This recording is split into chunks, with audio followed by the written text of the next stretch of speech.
বর্তমানে বাজে 12টা।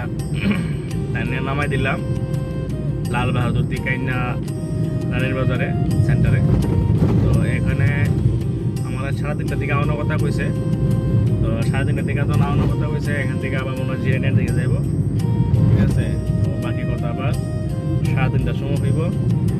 তো আবার যতটুকুই, ঠিক আছে। এখন আমি বাড়ি যাই, বাড়ি গিয়ে একটু রেস্ট করি, কারণ এখন তো শুধু দুপুরে দেখে লাভ নেই। রাস্তার মধ্যে রাস্তায় গিয়ে কতক্ষণ দাঁড়িয়ে থাকুন, 12টা বাজে, 3 ঘন্টা। হ্যাঁ, তো এই আর কি। তো আমি চিন্তা করলাম না, বাড়ি গিয়া টুকটাক কাজও হয়ে যাবো গা, আর রেস্ট হয়ে যাবো, ঠিক না?